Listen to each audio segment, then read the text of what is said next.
Buen día. En esta oportunidad vamos a hablar de la secreción gástrica. Para esto hay que recordar un poco la histología de la pared gástrica que vimos en la primera parte cuando hablamos de función motora. Recuerda que el epitelio del estómago es un epitelio cilíndrico simple con células mucosecretoras que están situadas sobre una membrana basal, a partir del cual se extiende una lámina propia que no viene a ser sino tejido conectivo y finalmente la muscular de la mucosa. Todos estos cuatro elementos conforman la mucosa gástrica. Posteriormente sigue en la submucosa, la muscular propia con sus dos capas, la circular interna y la longitudinal externa, la subserosa y finalmente una capa de mesotelio que viene a ser la serosa. Eso es una manera gráfica de ver las cosas, ¿no? Donde vamos a encontrar precisamente el peso submucoso y el peso mientérico a nivel de precisamente la submucosa y entre la capa muscular. Esta es una vista histológica de manera global, donde se puede ver los diferentes elementos que acabo de mencionar, y me va a interesar precisamente el plano del epitelio, no es un epitelio cilíndrico simple. Y la mucosa gástrica pues va a tener glándulas pilóricas y glándulas oxíticas que van a secretar estos elementos. La pilórica básicamente moco, gastrina, petsinógeno, y las oxíticas forman ácido clorhídrico, petsinógeno, factor intrínseco y moco. Básicamente, las glándulas oxíticas van a estar ubicadas en el fondo y cuerpo y las glándulas pilóricas, como su nombre lo dice, básicamente en el antro píloro. Y esa es de manera estructural como nosotros vamos a poder ver un epitelio, ¿no? Generalmente vemos un epitelio de superficie y que se denominan células superficiales, luego un epitelio glandular, donde se puede ver precisamente la presencia de células parietales, que son las que van a secretar ácido clorhídrico y factor intrínseco. Estas células parietales van a secretar ácido clorhídrico y factor intrínseco. Las células mucosas del cuello van a secretar moco hacia la luz. Las células periciales también la secretan. Va a haber inclusive las células endocrinas o enterocromafinas, miren dónde están ubicados las células endocrinas y enterocromafinas. Y hacia abajo, en el fondo, vamos a encontrar las células principales que van a secretar el petsinógeno, ¿no? A nivel del fondo y cuerpo, el PCG tipo 1 y a nivel del píloro, el PCG tipo 2, 1 y 2. El moco, como lo dije, básicamente en el cuello, ¿no? Pero también a nivel del célula de la superficie. Vamos a ver las células parietales. Las células parietales en cuanto a su función, vamos a tener el lumen gástrico, esta es la membrana luminal, en realidad tiene una distribución un poquito más detallada, esto es de manera muy global. Vamos a encontrar una membrana vasolateral que tiene ese intersticio sobre el cual están discurriendo los capilares. Producto del metabolismo, tenemos el CO2, presenta una enzima que es la anhidrasa carbónica, y hacia la membrana luminal nosotros vamos a encontrar hacia la luz gástrica, que básicamente es un pH ácido. Vamos a encontrar una bomba de sodio ATP, perdón, una bomba de potasio, hidrogenado ATPasa, y vamos a encontrar una proteína que es el cloropermiasa, y hacia la membrana luminal una proteína intercambiadora de aniones. Entonces, básicamente el agua viene por acá, se elimina con facilidad, pero se genera una reacción gracias a la anhidrasa carbónica. Esto es lo que reporta el GAN, ¿no? Y también el Best Taylor de fisiología. Producto de la reacción química dada por esta enzima, la anhidrasa carbónica, la unión del CO2 más el agua va a formar ácido carbónico, que es un ácido débil ya que rápidamente se descompone en un protón, que es un hidrogenio, y en un bicarbonato. Ese bicarbonato va a ir hacia la luz gástrica, pero va a luchar contra una gradiente porque el pH del estómago, como les decía, es bastante ácido, o sea, hay demasiado hidrogeniones acá. Entonces, el hecho de que este hidrogenio formado de esta reacción química vaya es luchar contra una gradiente y por eso necesitamos una bomba ATPasa. Por otro lado, el catión intracelular más común viene a ser el potasio, que lo podemos encontrar tanto intracelularmente y en menor medida extracelularmente, en este caso en la lumen gástrica. Entonces, esta proteína intercambiadora de protones, la bomba de protones, por así decirlo, lucha para que el hidrogenón que se produjo en esta reacción química salga y el potasio ingrese en contra de un gradiente porque habíamos dicho que el potasio es más abundante en el interior. Entonces, esto constituye un transporte activo primario que requiere pues de un ATP para eso. Y luego el potasio puede salir obviamente hacia el exterior y se queda este círculo que estamos observando, ¿no? La proteína intercambiadora de aniones significa que el bicarbonato que resultó de esa acción química del ácido carbónico que se desglosa en hidrógeno y bicarbonato, se cambia, el bicarbonato ingresa hacia el intersticio y luego hacia los núcleos capilares y el cloruro ingresa intercambiándose de esta manera y sale por difusión simple, por así decirlo. De esta manera tenemos la formación aquí en la luz del ácido clorhídrico. Ese es el mecanismo básico descrito tanto en el libro de Gannon como en el libro de Taylor, ¿no? Ahora, ¿qué pasa? Hay una homeostasis. Si el pH de la luz gástrica cae por debajo de 3, esta actividad se suspende porque un mecanismo para regular que no sea demasiado ácido y erosión en la mucosa del estómago. Pero cambiando de posición, acá vamos a colocar el lumen gástrico, la célula parietal y acá el intersticio cambié como si fuese un depósito invertido. Este es el esquema que nos ofrece el GAIT con respecto a la formación del ácido clorhídrico. El CO2 sigue igual, ¿no? Es producto del CO2 que viene del capilar hacia el intersticio, producto del metabolismo, e ingresa, pero también puede ser producto del metabolismo de la célula parietal. Habíamos dicho que el potasio era el catión intracelular más frecuente y sale por difusión, ¿no? Desde la célula parietal hacia la luz gástrica, ¿no? Y acá viene el cambio. Bueno, el cloruro acá está, ¿verdad? La proteína intercambiadora de aniones estaría aquí en la base. Este sería la membrana vasolateral y este sería la membrana luminal donde se encontraría la bomba de ATP. Y lo que cambia es que Gaito menciona que el agua más bien se descompone en hidrogenión y un OH, un radical OH, en hidrogenión. Cambia esta cuestión, ¿no? Eh, o sea, lo hace más detallado en ese sentido, ¿no? Y que el hidrogenión es el que sale, producto de esta descomposición, al unirse con, digamos, el agua, básicamente dice que sale por acá y el potasio ingresa. Entonces, por ahí había este cambio, ¿no? No lo menciona ni siquiera en el esquema de la anilasa carbónica. Y que este CO2 más el OH que queda va a formar el bicarbonato.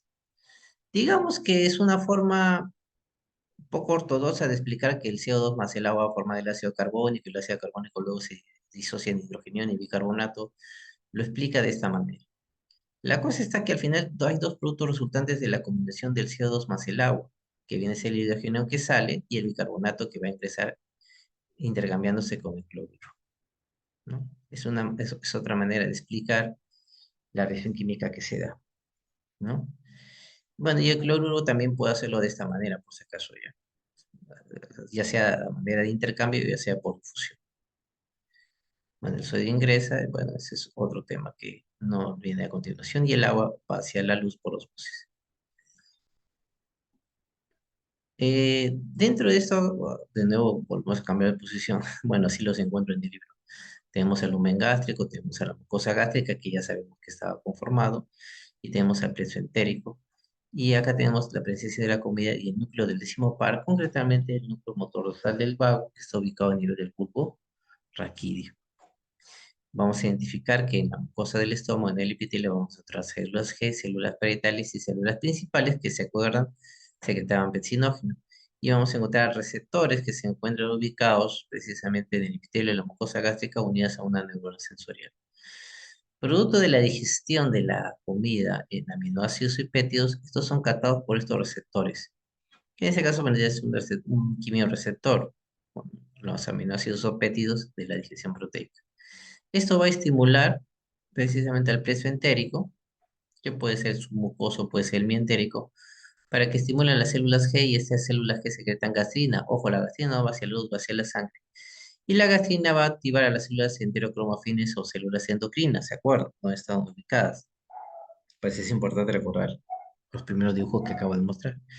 Estas células enterocromafines o endocrinas secretan histamina y esta histamina estimula la célula parietal.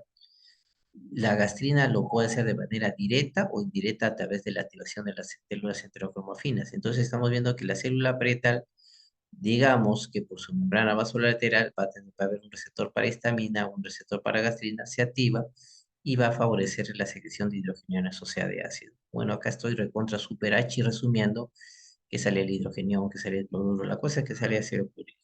Pero acá como pongo como principal representante al ácido, al hidrogenión, por si acaso. Entonces, este hidrogenión activa otros receptores que se encuentran también ubicados en el epitelio de la mucosa gástrica, que activa la neurona sensorial del pezón entérico, para que la célula principal que contiene gránulo de decimógeno salga como pepsinógeno, que es una forma inactiva. Y este pepsinógeno se activa gracias a la acción del ácido en pepsina, que ayuda a la digestión de las proteínas.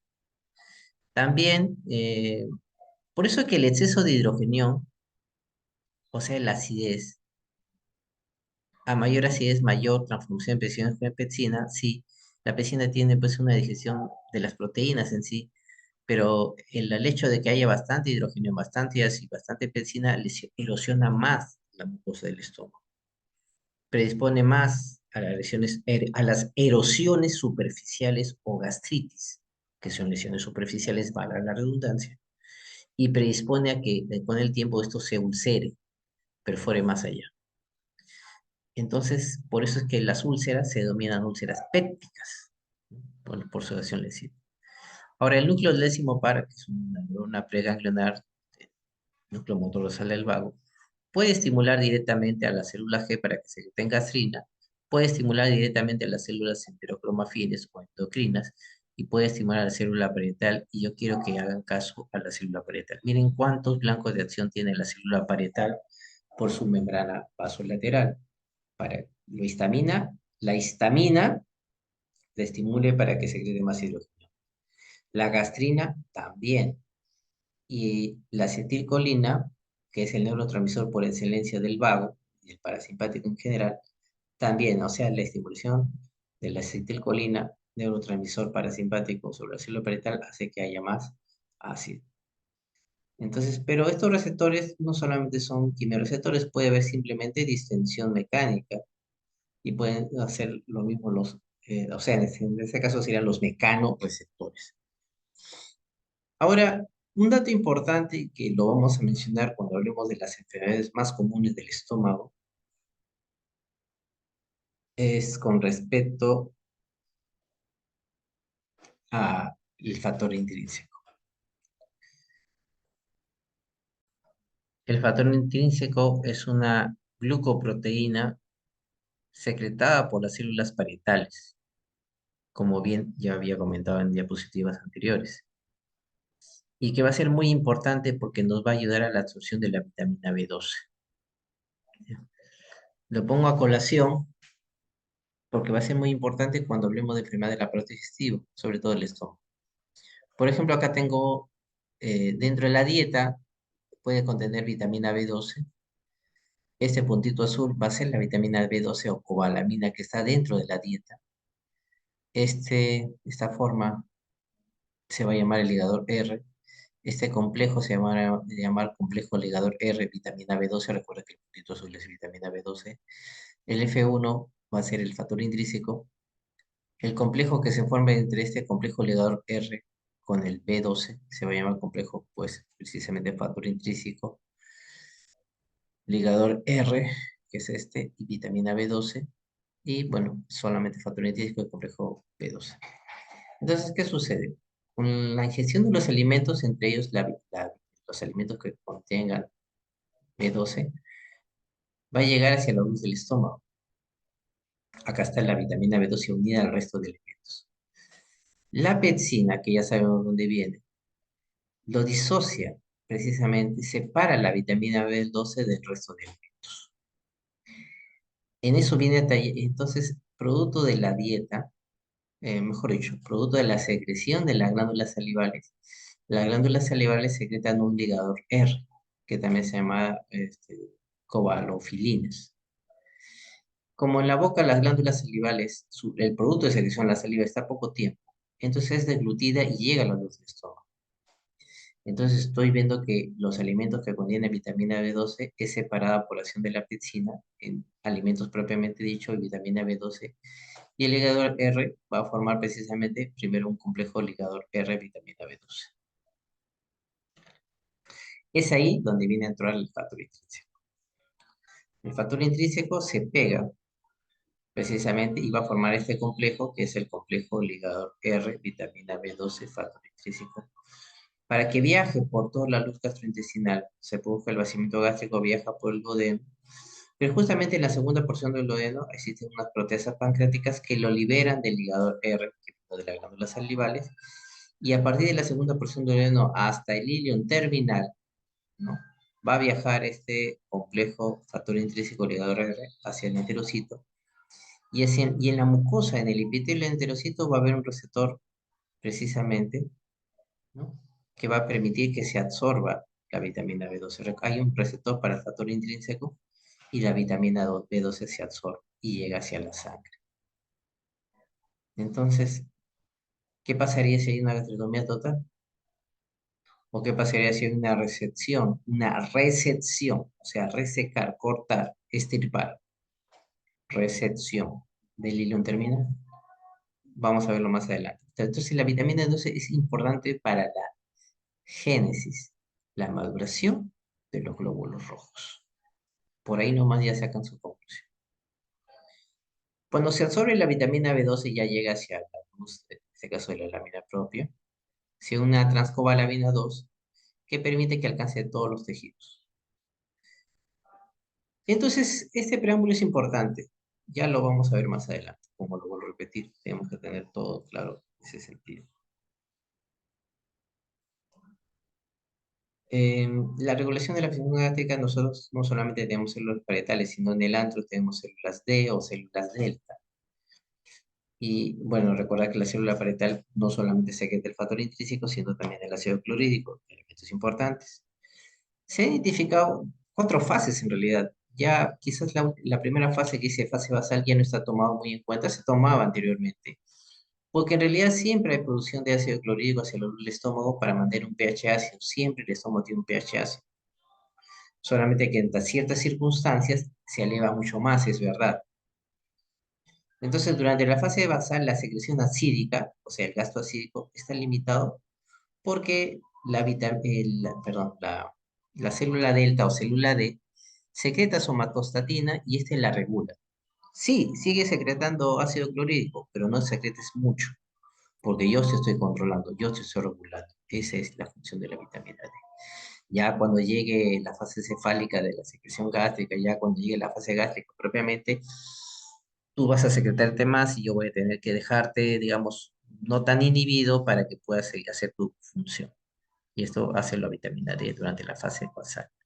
Ya le dije que prácticamente ya no se está tomando muy en cuenta, pero es importante porque no podemos decir que en ciertos periodos del día solamente se produce ácido clorhídrico y luego el resto no, por si acaso.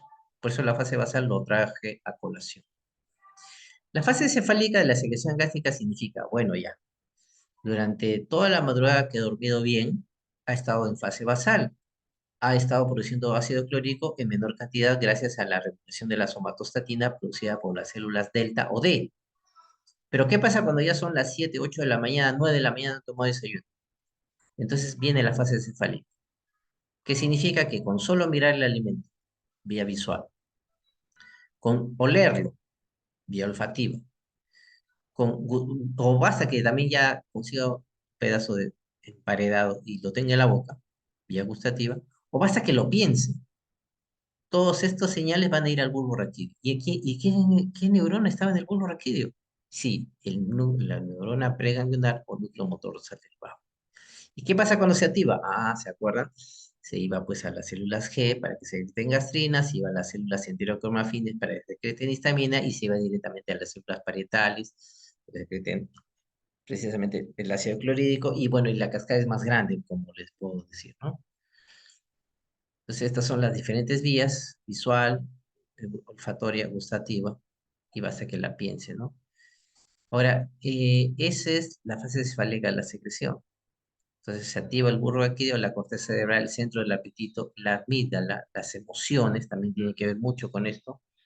La cosa es que ya sea que lo vea, que lo olfatee, ya sea que lo guste o ya sea que piense en comida, corteza cerebral, o se activa una emoción relacionada a la amígdala o hipotálamo, se activa la neurona del motor o sea, del vago, que está en el bulbo raquídeo, que es la neurona preganglionar, y este va al peso mientérico o entérico, o directamente lo estimula a las células efectoras, que ya le dije cuáles eran, células G, células enterocrimoafines, células paretales, para que aumente la secreción, en este caso gástrica, de ácido clorhídrico, que es lo que me interesa, ¿no?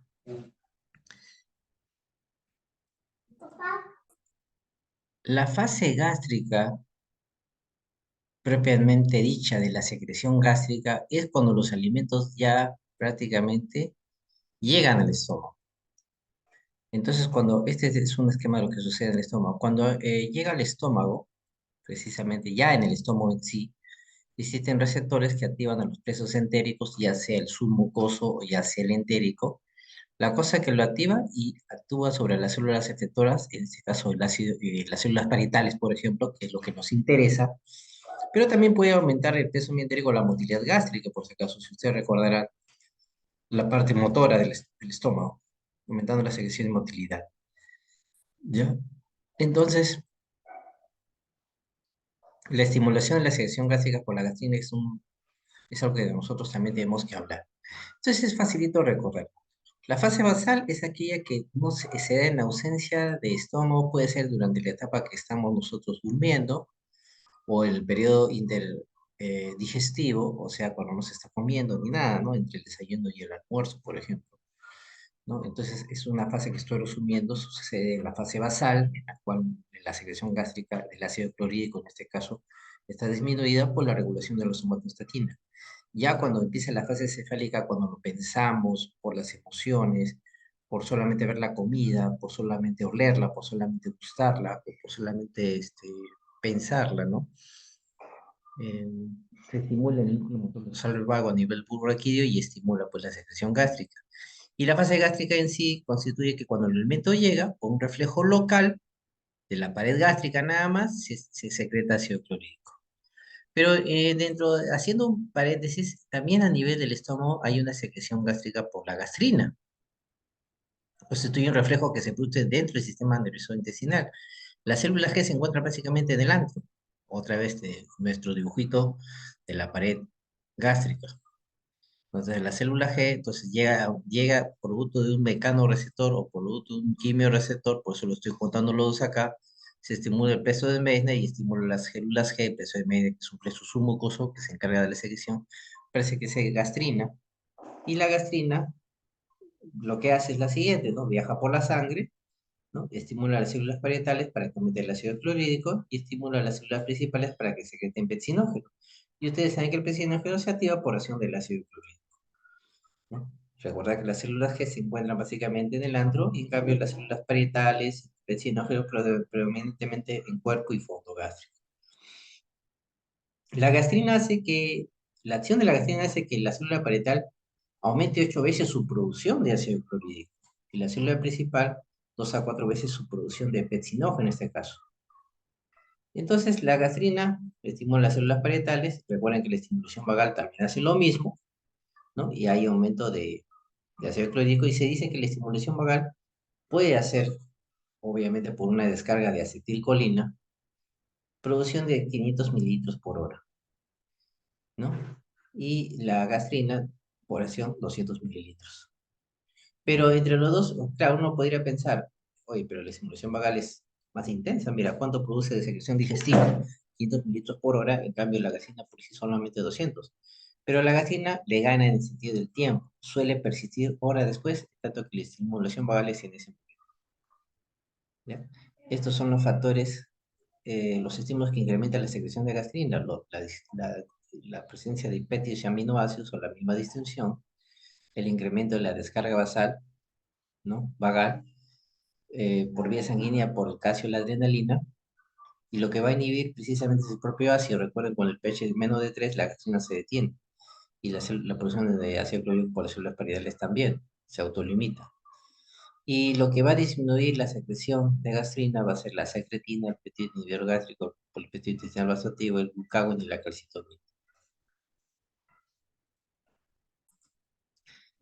Bueno, de nuevo, otra vez el dibujito. Básicamente, una glándula gástrica, un epitelio gástrico se divide así, ¿no?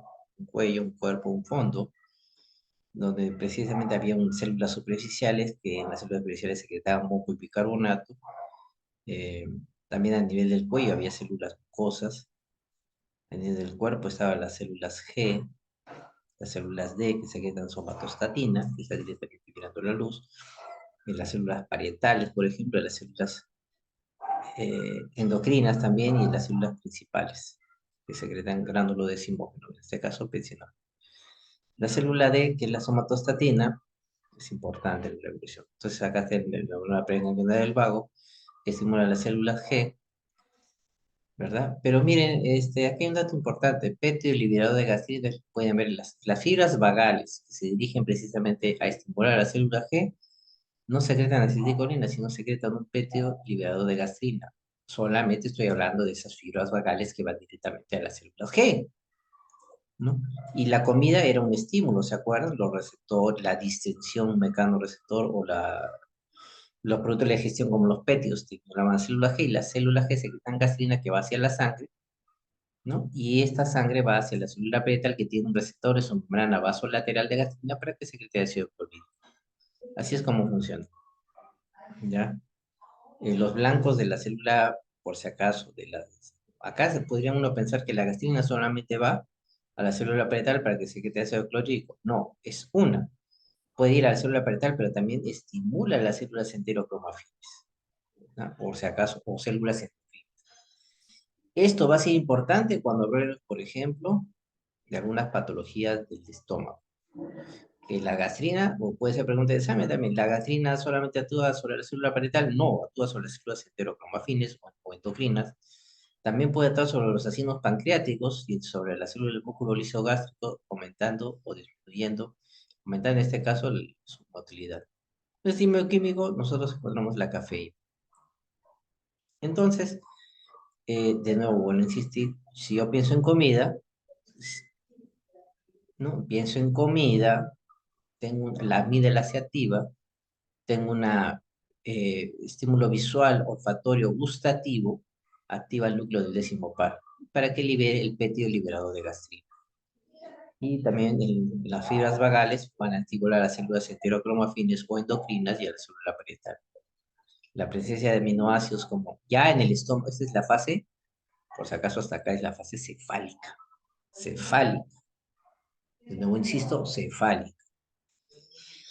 Ya cuando llega hacia la luz del estómago, la misma distensión o los productos de la digestión de algunos aminoácidos, como la fenilalanina, tritofano, algunos péptidos, pueden activar algunos receptores, mecanorreceptores, o en este caso, en este ejemplo, los quimioreceptores, para que vaya al plexo submucoso, que es una neurona entérica, y estimula las células G para que se tenga gastrina, y esta actúa sobre la tiroidea en la célula parietal, y esta ya había dicho que la célula tiroidea endocrina estimula histamina para que tanto la histamina como la gastrina como la acetilcolina, acá sí es acetilcolina por si acaso, secrete ácido clorhídrico.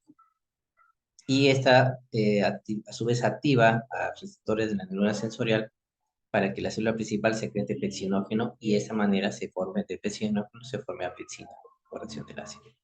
Si hay mucho ácido, se hace una retroalimentación negativa, es decir, yo mismo me voy a regular estimulando la somatostatina para que la somatostatina inhiba a la célula G e inhiba a la célula parietal e inhiba a la célula principal. Tres blancos de acción tiene la somatostatina como regulador cuando hay demasiado ácido, ¿ya? Por si acaso. Este es un esquema más complejito donde se ve una célula parietal. Acá vería su membrana vasolateral, acá sería es la luz, ¿no? O la parte luminal, la célula delta o D, que secreta somatostatina, ¿no? Cómo viene el nervio vago con nervios muscarínicos polinéticos postganglionares, cómo encontramos a las células enterocromafines o endocrinas que se activan, y acá está el hecho de capilares.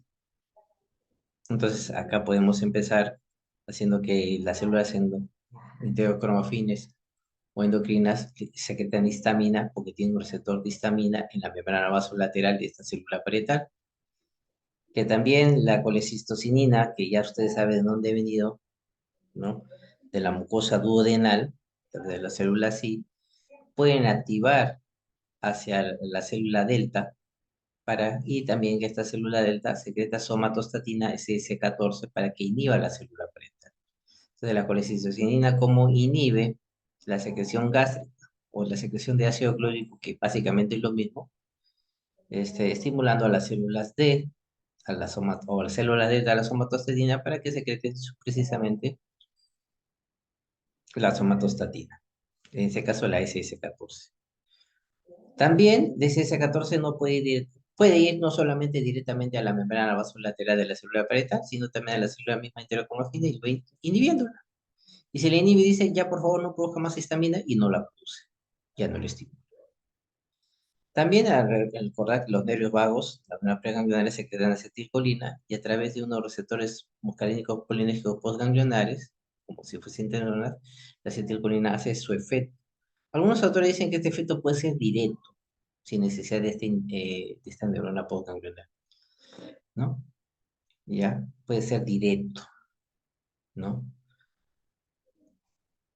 Ahora, la gastrina, que ya sabemos de dónde viene, ¿no? De las células G, ¿verdad? Estimula a la somatostatina, ¿no? Para que haga el mismo efecto que hacía para que haga el mismo efecto, es decir, para que secrete somatostatina que inhiba a la célula parietal o a la célula enterocromafina.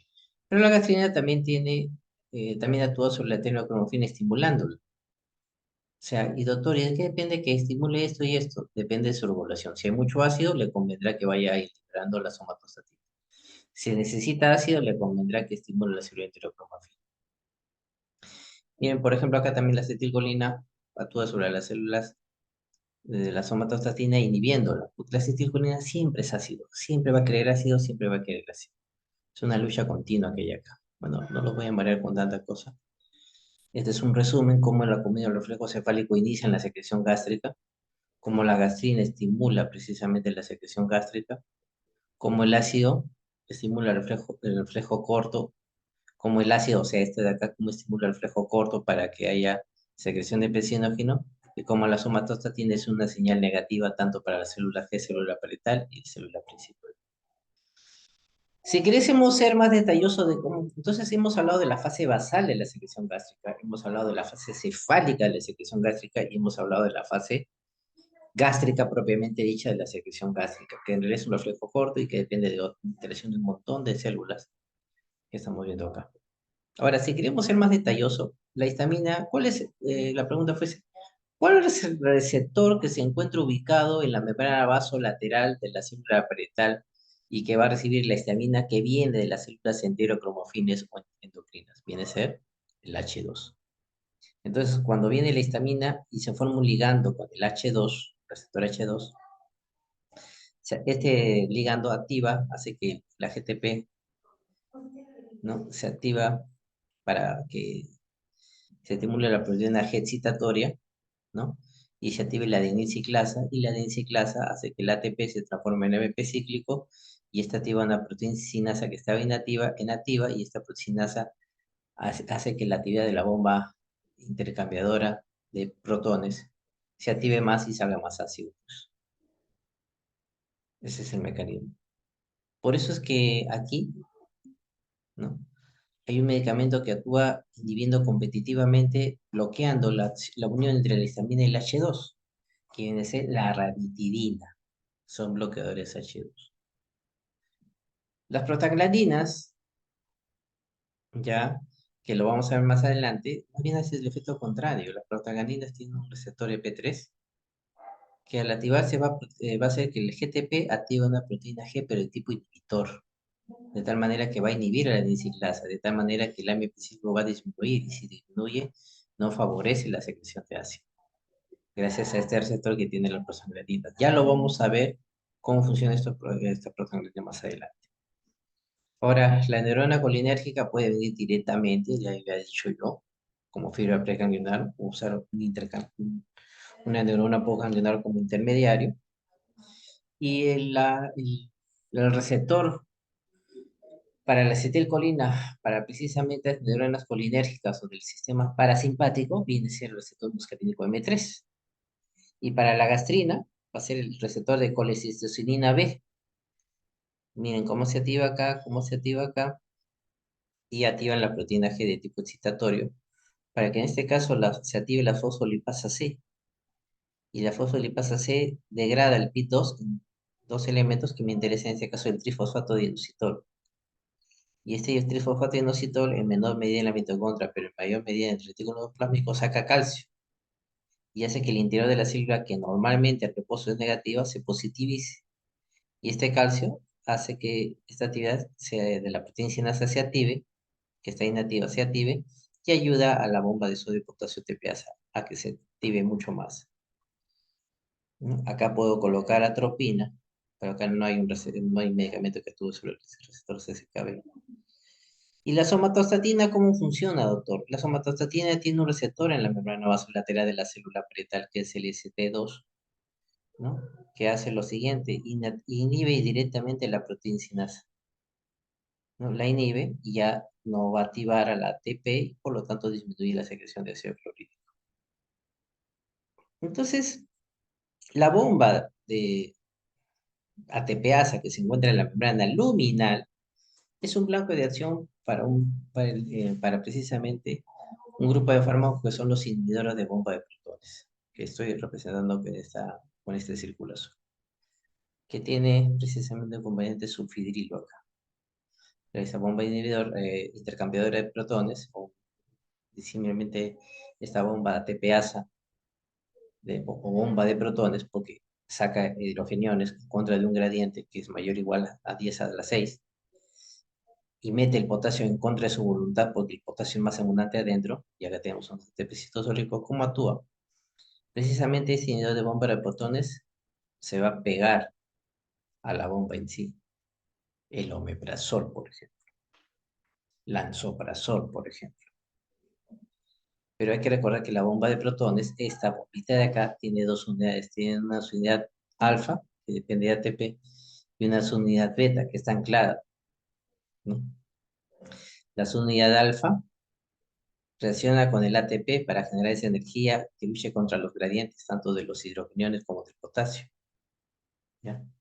Entonces, precisamente aquí, la unidad alfa tiene un grupo que es la cisteína 813, que es un grupo sulfidrilo, que hace el grupo sulfidrilo, pero del omeprazol, y es donde se va a pegar. Si la pregunta fuese,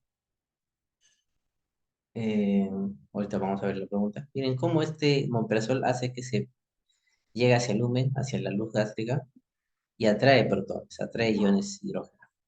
Y eso hace que se protonice y se transforme en una sulfenamida activa y forma un grupo, un puente con un grupo sulfidrilo, concretamente la cisteína 813 con la subunidad alfa del, precisamente de la bomba de protones. Este de la bomba de protones, este de la bomba de protones. Se une de manera covalente y irreversible. Y al unirse no permite que funcione, por lo menos durante 24 horas. Entonces, bueno, si bien no es farmacología, es una manera muy bonita de ver las cosas, ¿ya? Y bueno, existen varios fármacos antiulcerosos, ¿no? En este caso yo estoy hablando, los receptores H2 ya saben dónde funciona y contra quién. Tenemos la cimetidina, retina, famotidina, rosatidina, todo aquello que bloquee los receptores H2 de manera competitiva para evitar que la histamina, acuérdense, la H-histamina se pegue, y precisamente que viene de la célula enterocromofil a este nivel. Antagonistas colinérgicos, muscarínicos, para la acetilcolina, cualquier anticolinérgico, atropina se me ocurre. Inhibidores de la bomba de hidrogenión potasio ATPase, la que acabo de explicar, toda la familia de inhibidores de la bomba que es el omeprazol, lansoprazol, ¿no? Y así, o sea, básicamente. Los antiácidos significa que este medicamento que se ingiere por vía oral y lucha contra el ácido mismo, pero en la luz, diluyendo ese ácido, por si acaso. Cualquiera pensaría es un antiácido, sí, pero el antiácido no actúa en ningún receptor, actúa en la luz, y precisamente en la luz gástrica, mezclándose con el ácido y diluyéndose, por así decirlo, para que me puedan entender.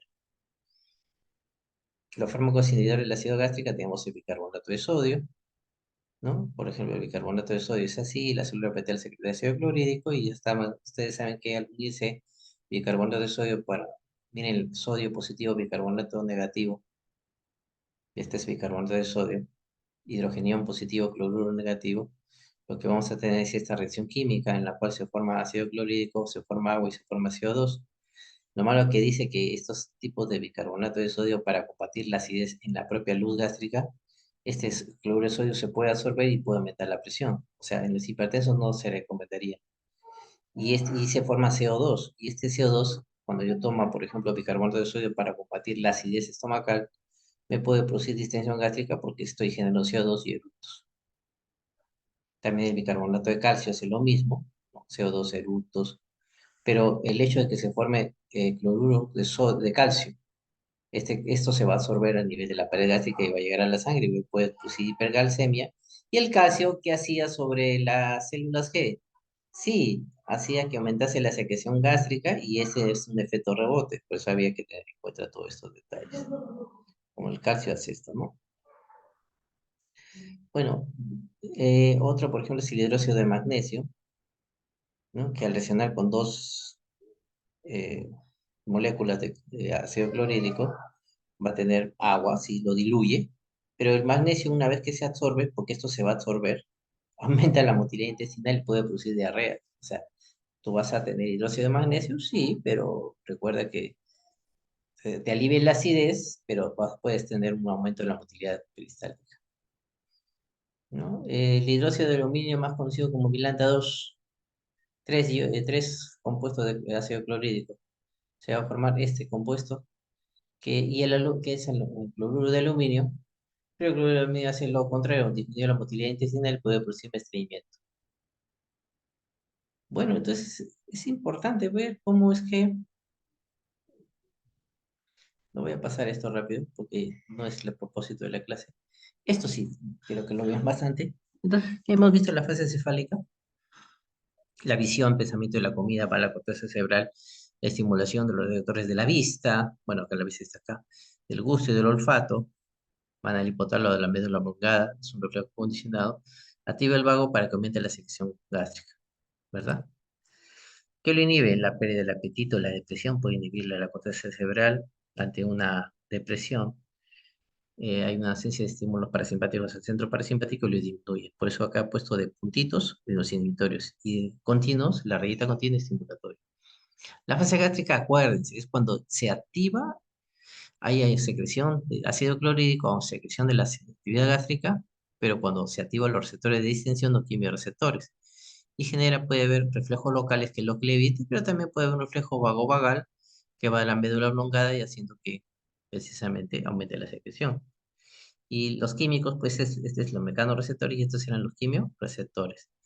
Y si se activa, por ejemplo, cafeína, que activa las células G, esta célula G para liberar gastrina y la gastrina hace todos los efectos aumentando la actividad.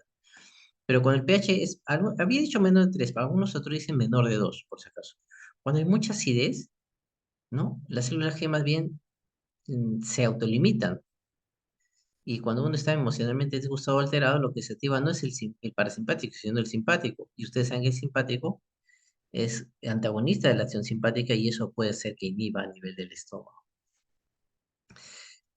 Existe una fase intestinal de la secreción gástrica, que es la última fase en hablar, que significa que la presencia de pH digeridas o parcialmente en el duodeno hace que se libere una gastrina, pero de tipo intestinal, o sea, de origen intestinal. Y eso lo que hace es estimular también, ¿ya? A este nivel. ¿Por qué? Porque viaja por la sangre, pues. Ahora, recordad que cuando el duodeno se distiende, eso lo hemos hablado en función motora. Y el quimo es un quimo graso, un quimo ácido, o sea, un quimo hipertónico o sustancias irritantes, tanto los reflejos locales como el núcleo del vago en el grupo se inhiben, forman un reflejo enterogástrico que va a inhibir la actividad, ¿no? También la distinción de las grasas libera hormonas intestinales como la secretina, el péptido gástrico, la colcitocina, el péptido intestinal vasoactivo, que lo va a inhibir a este nivel, ¿ya? Eh, Lo que pasa es que hay mucha confusión con respecto a esto. La fase cefálica y la fase gástrica estimulan la secreción del estómago, estimulan la secreción gástrica. La fase intestinal, por todo esto de acá, lo inhibe, ¿ya? ¿Por qué? Porque si llega un quimoácido, no me conviene que siga abierto este esfínter pilórico, ¿verdad?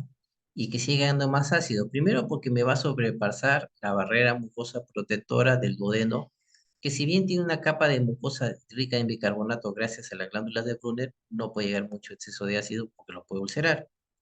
Entonces, ¿qué hace? Producto de este reflejo enterogástrico, que puede ser por reflejos locales o por reflejos largos, o cerrando el mismo esfínter periódico, lo cierra. Entonces, de esta manera es una manera de protección. Entonces, en la fase intestinal, cuando hay una distinción de los alimentos, hay una distinción de manera mecánica, hay la presencia de un quimo graso, un quimo hipertónico, ¿verdad? O sustancias irritantes o comidas grasas, lo que se hace es disminuir el vaciamiento gástrico, cerrar el esfínter pilórico y lo que va a hacer a través de la liberación de diversas hormonas también es disminuir la actividad de las células parietales para que no se creen tanto ácido. Ese vendría a ser. Entonces, la fase intestinal básicamente es inhibitoria, pero existe células G intestinales, pero no es tan potente como esta de la fase intestinal, por ser la que predomina es esta en la fase intestinal. Esta sí hay. Si alguien me preguntara, doctor, ¿hay secreción? La fase intestinal, cuando los alimentos llegan, ¿puede estimularse células G? Sí, pero en menor medida porque miren cuántos tienen, uno, dos, tres, cuatro. Y estos hormonas, ¿cuántos son? Entonces predomina la inhibición de la secreción gástrica durante la fase intestinal. Ese es el resumen. En este video no tiene movimiento ahorita. Cuando hablamos de gastritis crónica, nosotros usamos un criterio que es el ABC. Tenemos gastritis crónica tipo A, que es una gastritis autoinmune, una gastritis crónica tipo B, que está asociada al Helicobacter pylori, y esto tiene que ver con anticuerpos, esto tiene que ver con el Helicobacter pylori, y el tipo C es la química que tiene que ver con los medicamentos. Por ejemplo, paciente que consume antiinflamatorios no esteroideos. Entonces, eso lo vamos a ver aquí, en las enfermedades más comunes del estómago. Dentro de las enfermedades más comunes del estómago tenemos a la gastritis. Y dentro de la gastritis vamos a identificar qué cosa, que es una inflamación de la mucosa gástrica. ¿Recuerdan la lámina propia? Sí, esta lámina propia, esta lámina propia, esta, que está justamente por debajo del epitelio. Retomando, la gastritis es una inflamación de la mucosa gástrica que puede ser aguda o puede ser crónica. ¿Y qué depende? Precisamente, ¿qué es lo que hay en la lámina propia? La gastritis aguda es aquella inflamación de la mucosa gástrica donde hay una infiltración de neutrófilos en la lámina propia. En cambio, la crónica hay una infiltración de linfocitos y células plasmáticas. Para ello hay que recordar en la gastritis que existen componentes defensivos de la mucosa gástrica. Tenemos los factores defensivos preepiteliales, que están por encima del epitelio, por así decirlo, los factores propios del epitelio y los factores defensivos debajo del epitelio. Dentro de los factores defensivos preepiteliales, este es el epitelio cilíndrico simple. Tenemos al moco, este es el ácido, lo he puesto de rojo.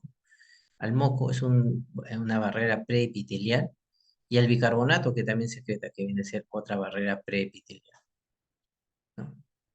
Dentro del epitelio existen sus barreras. La resistencia al ácido, la presencia de factores de crecimiento y la posibilidad de regeneración propia del epitelio.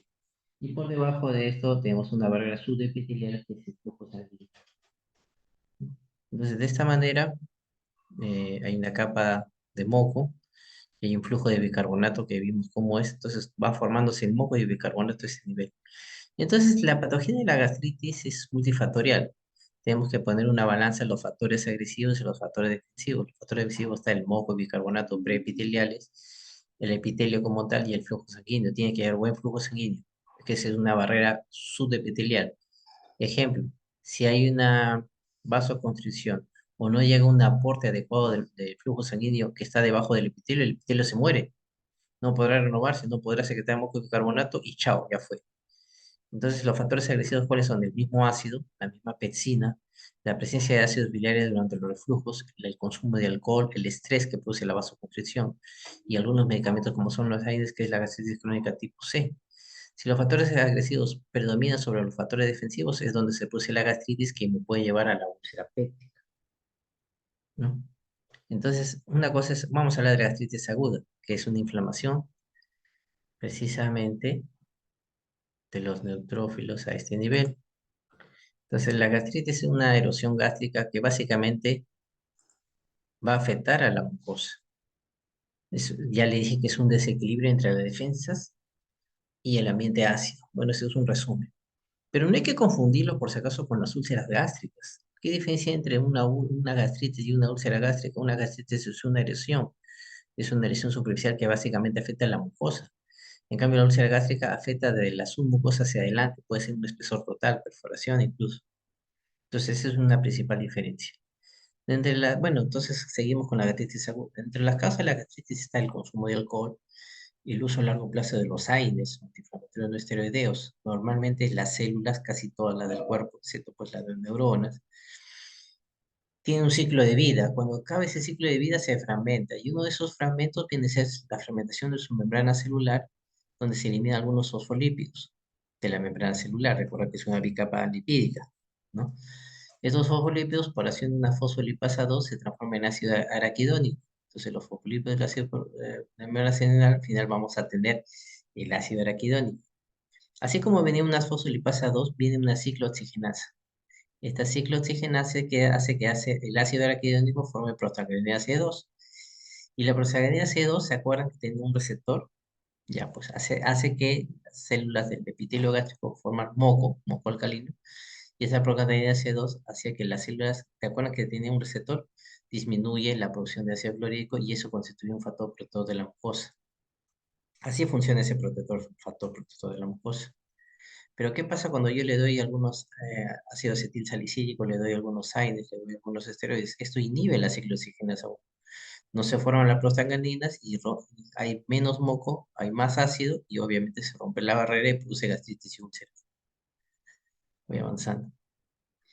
Entonces, la otra causa de lesión aguda, de gastritis aguda de la mucosa gástrica, por ende del epitelio, miren cómo esta mucosa está erosionada, es un estrés fisiológico extremo. Y este estrés fisiológico extremo puede estar dado precisamente ante situaciones de sepsis, de choque o de trauma.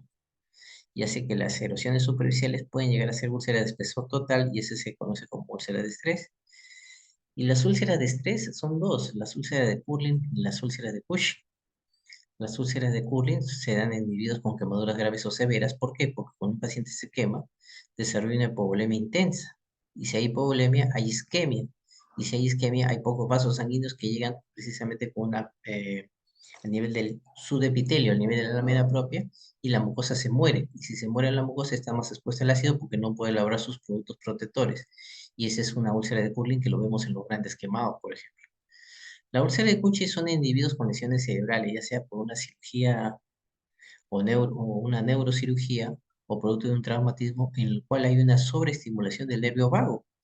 Y si se estimula el nervio vago, va a haber un aumento de la acetilcolina. Y si hay un aumento de la acetilcolina, hay un aumento del ácido gástrico. ¿Verdad?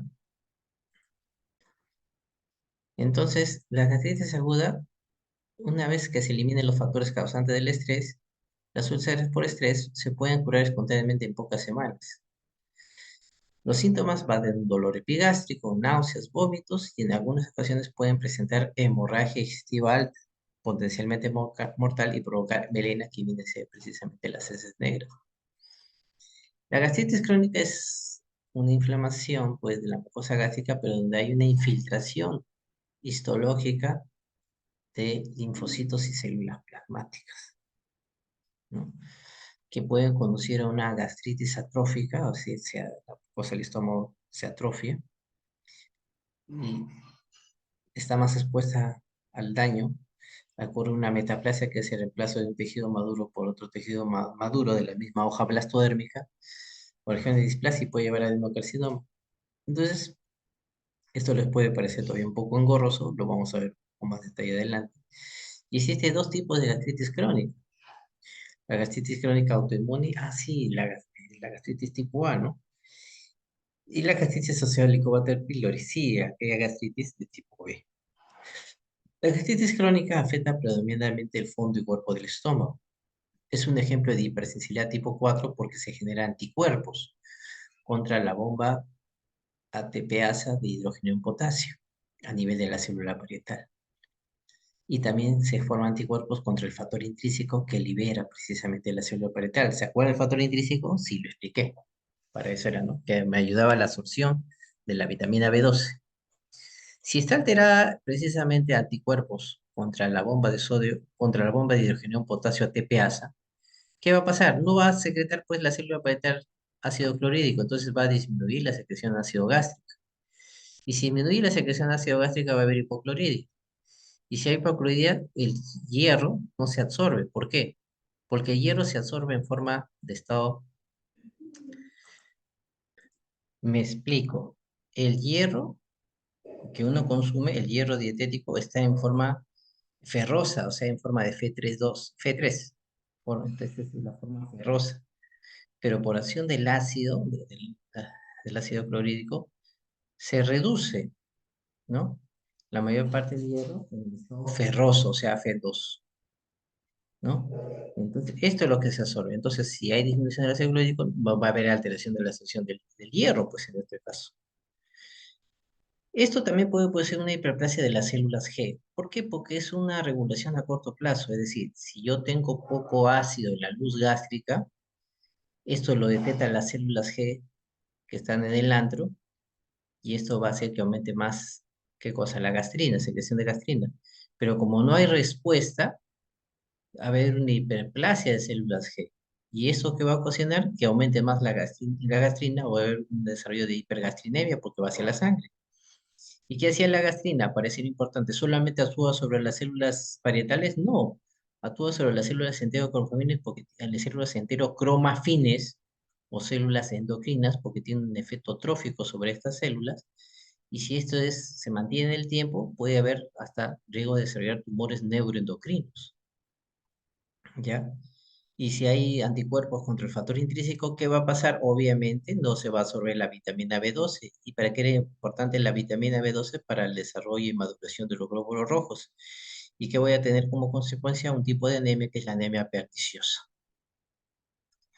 También, por último, en esta gastritis crónica autoinmune tipo A, lo que se altera son las células principales, ¿no? Entonces, el vecinógeno sérico va a ser disminuido. Entonces, ¿cómo hago el diagnóstico? Obviamente por la clínica, pero se hace a través de una biopsia endoscópica, se hace dos anticuerpos contra células parietales, se dos anticuerpos contra el factor intrínseco y se dosan los niveles séricos, o sea, en sangre, en plasma, de la gastrina y vecinógeno.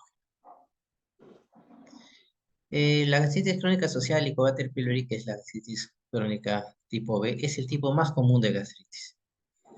Esta concepción, vale la historia, ocurrió a partir de los estudios de Robin Warren y Barry Marshall, los estudios de Warren y Marshall, en un laboratorio de Perth en Australia a mediados de los 80, de la década del siglo pasado, en los 80.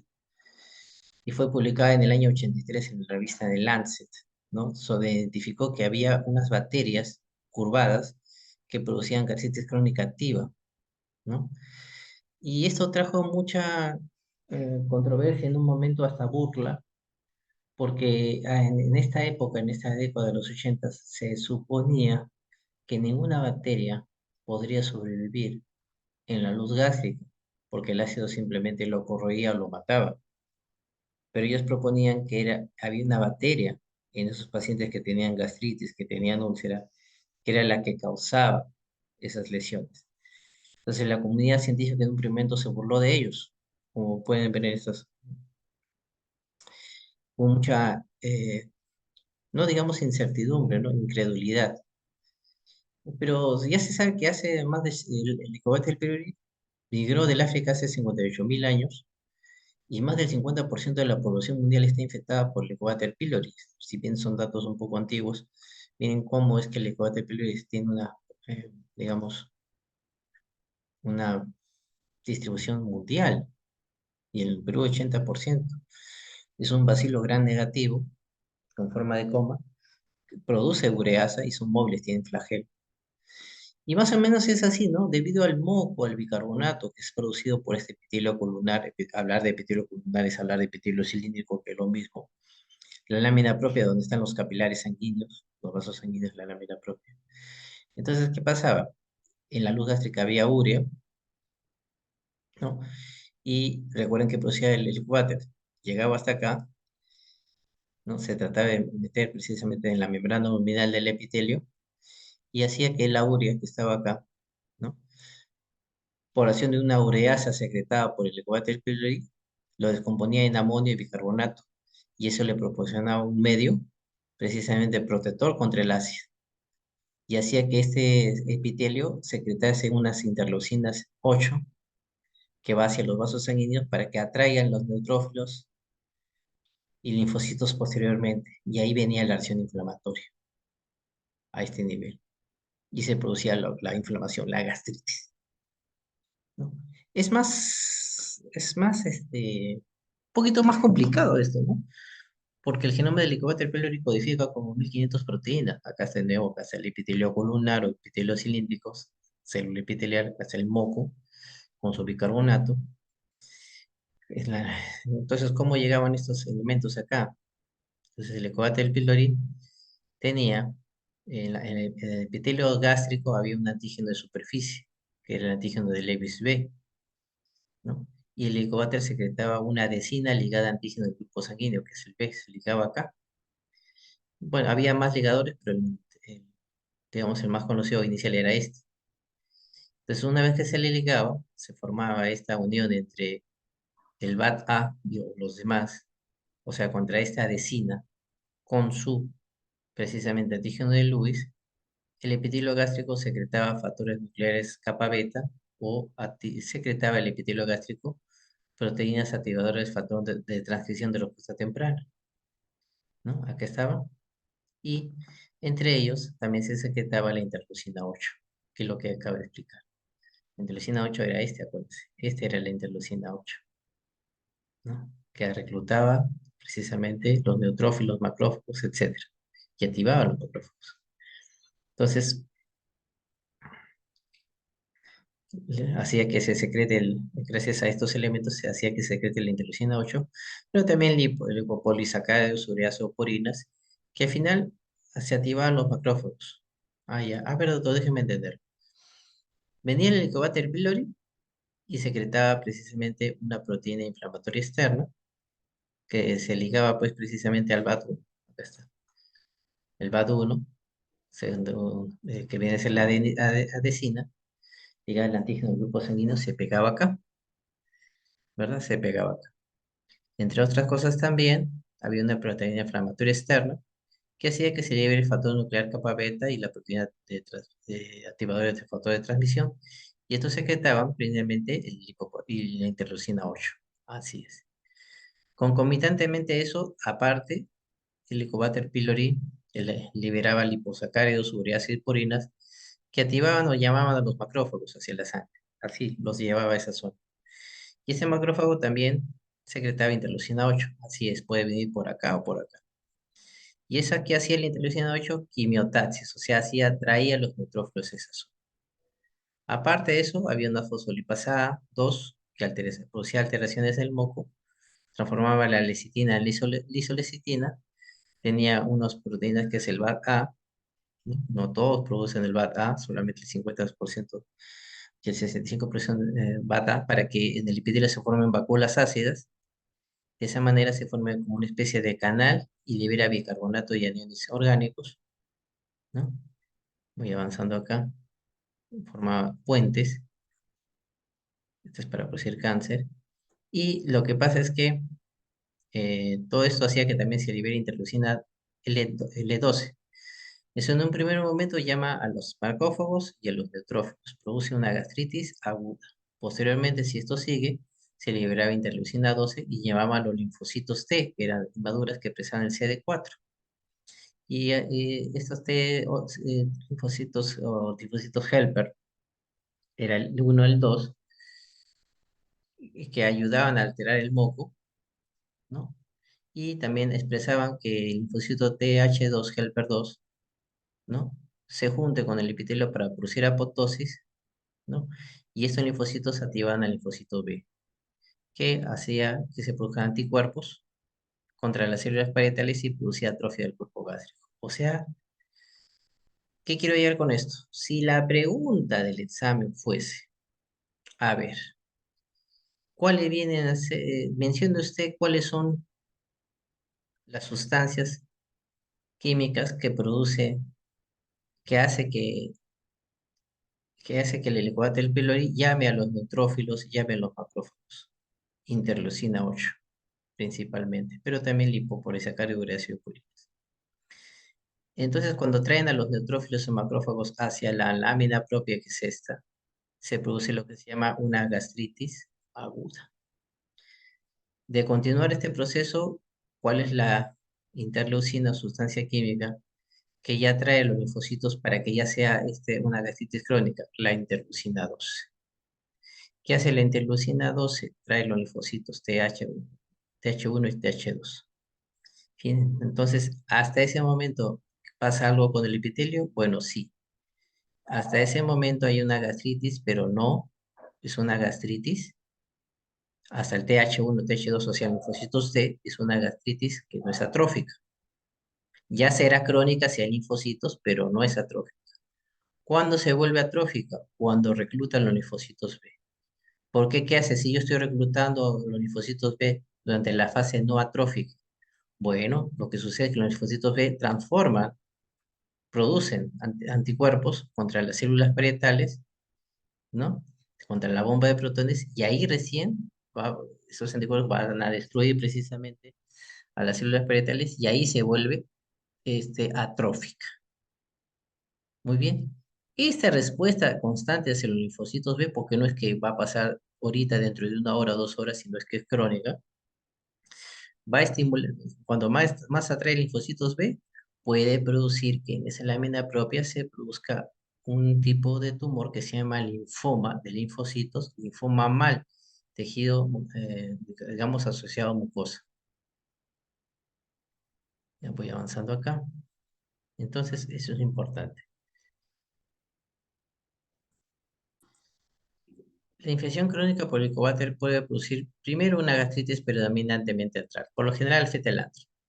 Por eso le he puesto de rojo el antro. Pero si se vuelve crónica puede producir, puede afectar a todo el estómago y eso se llama pangastritis. Por eso ya está todo de color rojo acá. ¿Qué pasa si en la gastritis predominantemente antral? ¿No? ¿Qué pasa? ¿Qué sucede?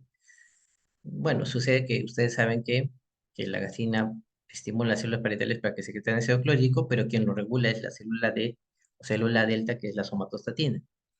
El helicobacter lo que hace es destruir a las células delta. Si la destruye, va a haber aumento de la producción de ácido clorhídrico porque la gastrina no tiene quien lo regule. Entonces, y demasiado ácido, ¿hacia dónde va? Hacia el duodeno. Y lo que va a desencadenar el estómago básicamente es una gastritis, pero básicamente aquí lo que produce es una úlcera duodenal. Entonces, ese exceso de ácido llega al duodeno. El duodeno no tiene mucha capacidad para sobrellevar tanto exceso de ácido. Entonces, el tejido duodenal cambia su configuración, cambia su epitelio para adaptarse fisiológicamente, cambiar fisiológicamente y soportar este exceso de ácido y forma un tejido parecido al estómago, que es, entonces se llama metaplasia gástrica, la transformación de otro tipo, de un tejido maduro en otro tejido maduro, y finalmente eso va a desembocar en una úlcera duodenal proximal, a nivel del bulbo duodenal. En cambio, la pangastritis va a producir esto. Antes de hablar de pangastritis, los nitratos, que son elementos de la comida, son reducidos por nitritos por los microorganismos en la boca, de tal manera que nosotros tenemos nitritos de la dieta en la luz gástrica. En una pangastritis hay una destrucción de las células parietales, del fondo y del cuerpo. Va a haber una hipocloridria y la gastritis se vuelve atrófica, ahí se vuelve atrófica, ¿no? El pH ya no es ácido, sino es alcalino, y eso favorece que haya un sobrecrecimiento bacteriano, porque el resto de bacterias que no son helicobacter comienzan a crecer. Y este sobrecrecimiento bacteriano en la luz del estómago hace que los nitritos de la dieta, que ya sabemos dónde vienen, se transformen en nitrosaminas. Y estas nitrosaminas hacen que esta gastritis atrófica se transforme en una metaplasia de tipo intestinal. O sea, parece un tejido de tipo intestinal. Esto produce una alteración de la arquitectura llamada displasia y que puede llevar al carcinoma gástrico. Entonces, la atrofia de la mucosa gástrica y por ende de las células parietales conduce a qué cosa? A una disminución del ácido clorhídrico. Las células G detectan que el pH ha disminuido, entonces se elabora más gastrina y dice, vamos a estimular a las células parietales para que secreten más ácido clorhídrico, pero estas están astróficas, por lo tanto no lo van a poder hacer y va a seguir con ácido clorhídrico disminuido. Entonces, pero la gastrina aumentada que hace sobre las entrañas es estrófica y existe más riesgo de desarrollar tumores neuroendocrinos. Esta es la patología que progresa. Miren cómo la mucosa gástrica normal, por el Helicobacter pylori, bueno, ya se transforma en una gastritis crónica que es la presencia de linfocitos en la lámina propia. Y nosotros identificamos el istmo, que es el límite entre la cripta, es la parte superficial, células de la superficie, y el cuello. Tenemos la base y tenemos la lámina propia. Entonces, ¿qué pasa? Nosotros decimos que es una gastritis activa cuando hay Helicobacter pylori y hay disfasia de linfocitos y polimorfos en la lámina propia. Esta es la lámina propia, esta es la lámina propia, esta es la lámina propia. Pero es superficial cuando no atraviesa el cuello, o sea, llega hasta acá nada más, donde está ese esquemita. Y es profunda cuando ya llega toda la superficie hasta abajo, hasta la lámina propia. Entonces, cuando escuchen el término activa, significa que ya hay linfocitos, es una reacción bastante severa y al final puede desencadenar en una carcinoma gástrico. Entonces, por acá podría llegar a hacerse una úlcera incluso, ¿ya? Pero se dice que la gastritis crónica puede saltearse la activa superficial, que no pasa el cuello. La profunda y sea una gastritis crónica con desaparición de las glándulas por la falta de antioxidantes y predominar a adenocarcinoma gástrico. Por ejemplo, si a mí me llega un reporte de patología y me dice, tiene una gastritis crónica superficial, yo pensaré que solamente llegó hasta acá. Y si me dice que es inactiva, significa que no es producida por, o sea, hay linfocitos, células plasmáticas y linfocitos en la lámina propia, pero es inactiva. Significa que el Helicobacter pylori no está activo en este momento, no está activo. Entonces es importante eso. Entonces, cuando dicen gastritis crónica, células plasmáticas, linfocitos. Inactiva no es por el Helicobacter. Ahí está. Entonces, cuando es predominantemente antral, hay mayor ácido y hay mayor úlcera duodenal. Si es de cuerpo y fondo, ¿no? Hay más úlcera gástrica y predepone el cáncer gástrico por lo que acabamos de hablar. Este es un resumen bastante, mire. Desde la infancia hasta la edad avanzada, entonces en el eje de las abscisas,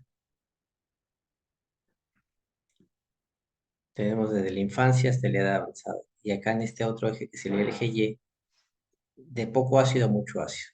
Entonces, cuando tenemos un nivel alto de producción de ácido, tenemos una mucosa gástrica normal, tenemos la infección aguda por el Helicobacter pylori. Si la infección es crónica y tenemos una gastritis predominantemente antral, podemos tener una pangastritis, pero que no sufre atrofia, y tenemos una gastritis atrófica. Entonces, en las tres eventos puede haber una infección por el Helicobacter pylori asintomática, o sea, puede progresar a una infección de Helicobacter pylori asintomática, sí puede suceder. Pero, ¿qué pasa si no progresa a asintomático, si no se vuelve más sintomático? Bueno, en el caso de la gastritis predominantemente antral, ya dije, el Helicobacter pylori predominantemente antral, el Helicobacter destruye a las células delta o células D, hay poca secreción de somatostatina, la somatostatina no regula las células G producen más gastrina y por lo tanto producen más ácido. Lo que va a ocurrir es que en el estómago va a haber una gastritis, va a haber una sobrecarga de ácido a nivel de la mucosa del duodeno, lo que puede llevar a una peritplasia duodenal y por lo tanto una úlcera duodenal. Si ocurre pues una infección crónica del Helicobacter pylori, pero ocurre una pangastritis, o sea, una inflamación que afecta tanto el ando, el cuerpo y el fondo, pero no es atrófica, bueno, pues habíamos dicho que la interleucina 8 por acción del Helicobacter pylori atrae a los macrófagos, también atrae a los linfocitos, ¿no? Y eso produce una gastritis aguda. Después, gracias a eso, se va a liberar la interleucina 12 y que va a atraer a los linfocitos. Y, ¿no? Toda la inflamación. Y esos linfocitos T van a estimular a los linfocitos B. Y, ¿no? Y al estimular a los linfocitos B puede ocurrirme un linfoma mal. un tejido linfoide asociado a mucosas. Entonces, un linfoma mal es una estimulación crónica de los linfocitos B, que ustedes saben que los linfocitos B producen autoanticuerpos contra las células parietales y producen una destrucción, obviamente. Pero también la estimulación crónica de esos linfocitos puede producir un linfoma que es el linfoma mal. Y si la artritis atrófica es predominantemente del cuerpo, obviamente me va a producir una úlcera gástrica. ¿Por qué? Porque la atrofia me va a llevar, ¿qué cosa? Primero, a una hipocloridria, a un sobrecrecimiento bacteriano, a una metaplasia intestinal, reemplazo de tejido, a una displasia y a un carcinoma gástrico. Muy bien, eso es en cuanto al Helicobacter pylori. Los métodos de detección pueden ser invasivos, como no invasivos, o sea, básicamente tenemos el test de la urea en el aliento, ¿no? Paciente de ayunas, se le da urea y obviamente como primera ureasa va a salir positivo. Este es los mecanismos, no tienen por qué saberlo ahorita. Serológicos, de heces, acá está el test de la ureasa, y básicamente lo hacemos por biopsia endoscópica, que es lo que más tenemos a la mano, aparte del test de aliento. Cultivo, que en realidad no ha demostrado mucho sensibilidad, no tiene por qué saberlo, esto no va a venir, por si acaso. Pero miren, gracias a esto, el estudio de, el estudio de Warren y Marshall hizo que el grupo de John Hopkins con el doctor Robert Blatt, con el grupo de Fisiología Gastrointestinal de la Universidad Peruana Cayetano Heredia, hicieron varios trabajos en cuanto al Helicobacter pylori a nivel mundial. Entonces, el Perú es reconocido por haber aportado grandemente al estudio del Helicobacter pylori y demostraron que el agua era la forma de transmisión más importante de la infancia temprana. Recuerden que fue publicado en 1983 el primer artículo del Helicobacter pylori. En el año 2005, el Comité Karolinska Institute del Premio Nobel otorgó precisamente a Warren D. Marshall el Premio Nobel de Medicina, ¿no? Por el descubrimiento del Helicobacter pylori, por haber cambiado. Inclusive hay una revista que se llama Helicobacter que solamente se estudia del Helicobacter a ese nivel. Pero checar el Helicobacter pylori como principal fuente de la gastritis y de la úlcera no sería tanto, ¿no? Porque también los procesos laborales, el estrés y todo produce una vasoconstricción, produce gastritis atómica y miren, el desempleo en estos años, según ellos, con que se asoció a una mortalidad por úlcera y casi igual, siguen la misma curva. Por eso los efectos también pueden ser no solamente helicobacterianos, o sea, no hagamos de esto una teoría biológica solamente, sino también una teoría social para explicar otros mecanismos que predisponen a la úlcera, por si acaso. Por el que digan que el otro día dijo que el helicobacter pylori es el principal responsable de la úlcera, no, es un conglomerado de estructuras. La enfermedad de Mentrier es una forma de gastritis que se caracteriza por la hiperplasia en la mucosa gástrica y la consiguiente formación de pliegues gástricos. Aquí se ven rugosos. La hiperplasia en la mucosa gástrica no se dilucida muy bien el por qué hay una hipertrofia de los pliegues gástricos y que tiene un aspecto cerebroide, ¿ya? Lo que va a producir es un excesivo de moco y al producir moco se pierden proteínas, porque los mocos están formados por proteínas. Hay una atrofia de células parietales, ¿no? ¿Y por qué? Porque la transmisión del ácido se había afectado por el moco que está ahí, es un moco abundante y espeso y la producción del ácido disminuye. Se consigue una condición precancerosa, ¿no? Pero puede predominar cáncer también. Por los mismos mecanismos que habíamos dicho, hipocloridia, sobrecrecimiento bacteriano, los nitritos de la dieta se transforman en nitrosaminas y la gastritis atrófica se transforma en metaplasia, luego en displasia y luego en carcinoma. Los síntomas van de pérdida de peso, anorexia, vómitos, epigastralgia, edema, debido a todo a la pérdida de proteínas. Dentro de las complicaciones de las úlceras pépticas, tenemos que encontrar que la complicación más común es la hemorragia. Son tres: hemorragia, obstrucción y perforación.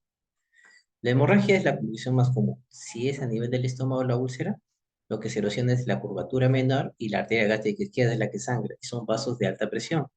Si es a nivel del duodeno, se lesiona la pared posterior del bulbo duodenal y la arteria que está comprometida. Pregunta de examen es la arteria gastrodenal. ¿Rama de quién? Ya se olvidaron anatomía, ¿no? De la hepática común. La obstrucción puede producirse como se produce un pliegue, un cráter, la inflamación crónica induce a la cicatrización y fibrosis y puede producir un cuadro oclusivo en el antro piloro o en la primera porción del bulbo denal. Todavía lo expliqué. Y la perforación generalmente se da no tanto en la pared posterior, sino en la pared anterior del duodeno, en su primera porción. Y puede producir, ¿qué cosa? Un sedadán puede provocar un dolor que se irradia al hombro, porque irrita el nervio frénico en su paso por ahí, y puede haber aire en el peritoneo que no debe haber, que se llama neumoperitoneo. Otra enfermedad que está relacionada, otra enfermedad que tiene que ver con la secreción gástrica más que del estómago en sí, es el síndrome de Solinger-Ellison, o síndrome de gastrinoma. Síndrome del que hay uno o más tumores productores de gastrina, y dos terceras partes de estos tumores son malignos. Suelen localizarse en el páncreas, pero también puede verse en el duodeno y en el estómago y en otros órganos. Y la hipergastrinemia hace que aumente la secreción del ácido a través de las células parietales, y son úlceras que son resistentes al tratamiento y son recidivantes. Esa es la característica, ¿no? Y suelen localizarse en el duodeno distal, bueno, acá se ve proximal, pero es duodeno distal y yeyún, es la característica, ¿ya? Y esta gastrina sobre las células parietales le produce un aumento de su producción de su masa, por su hipertrofia, y aumenta la masa de las glándulas fúngicas, ¿no? Y agranda los pliegues de la mucosa del fondo y cuerpo, por si acaso. Los síntomas son dolor abdominal por las úlceras pépticas. La diarrea de mala absorción se debe a que el ácido gástrico excesivo inhibe las enzimas pancreáticas e intestinales, no permitiendo el proceso de digestión.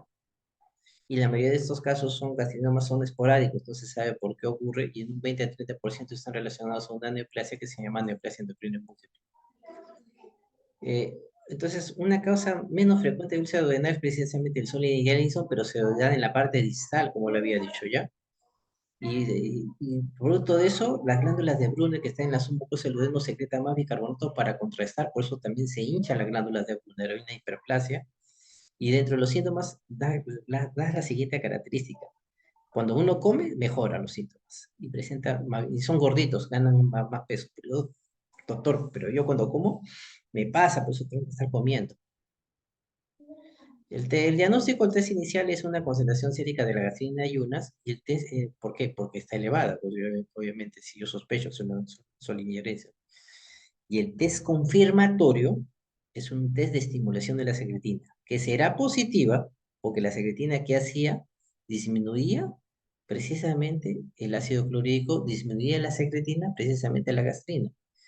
Y si yo digo que hago un test de estimulación de secretina y esta es positiva, cuando la concentración de gastrina, a pesar de haberle administrado secretina, siguen altas, por si acaso, que normalmente debe estar inhibida. Entonces, con eso hago el diagnóstico, ¿ya? El tratamiento es, si no es metastásico, porque puede originar metástasis, es sacarlo, pues operarlo. Si está en la cabeza del páncreas, tengo que hacer una UIPO, una cirugía de pancreatotomía cefálica. Y la terapia médica tengo que darle un análogo de la somatostatina, que es la gastrina, que se llama otriotride, y tengo que darle un inhibidor de bomba de protones para que disminuya el ácido. Finalmente, finalmente, hablamos del cáncer, que es el carcinoma gástrico. Hablar de cáncer gástrico es bastante amplio, por eso solamente voy a hablar del cáncer que se origina en el epitelio de la mucosa gástrica, que se denomina carcinoma.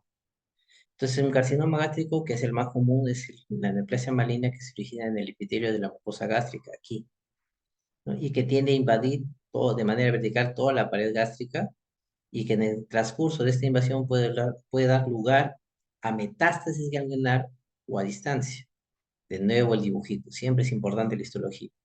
Si se origina acá, se llama precisamente aquí carcinoma y atraviesa toda la pared gástrica.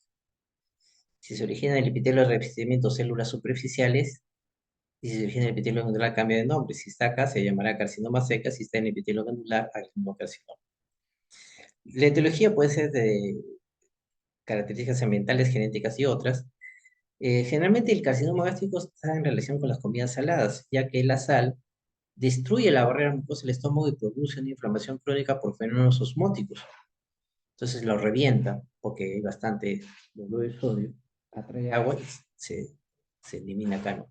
Y eso cuestión de disminución de la producción de ácido. Y de nuevo, si disminuye el ácido hay hipocloridia. Y de nuevo, si hay disminución del ácido hay hipocloridia, hay sobrecrecimiento bacteriano, los nitritos se transforma en nitrosaminas y predispone a toda esa cascada de astrofia gástrica hacia metaplasia y de metaplasia a displasia y finalmente carcinoma.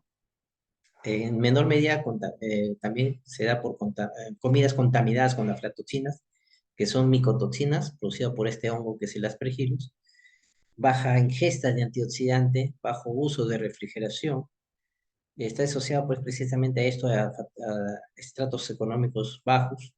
Se demostró que el cáncer gástrico distal aumenta, o sea, distal significa a nivel del antro, por ejemplo, aumenta más del doble en poblaciones con bajo nivel socioeconómico. Está asociada a la gastritis por Helicobacter pylori y el tabaquismo, ¿no? Genéticos, está relacionado a una historia familiar de cáncer gástrico en un 20% de los casos y hasta en un 5 o 10% un carcinoma gástrico hereditario difuso por un gen. Está asociado, aunque no se sabe por qué, al grupo sanguíneo A y lo que había dicho. La gastritis por el Helicobacter pylori va a producir una gastritis atrófica con acloridria. Es lo más de lo mismo que les estoy diciendo, ¿no? Ahora, la enfermedad de M3 se considera una lesión precancerosa, como lo habíamos puesto. Y si yo tengo una anemia perniciosa, significa lo siguiente. Si es anemia perniciosa, indica que hay autoanticuerpos contra el factor intrínseco y por lo tanto se destruye la célula parietal.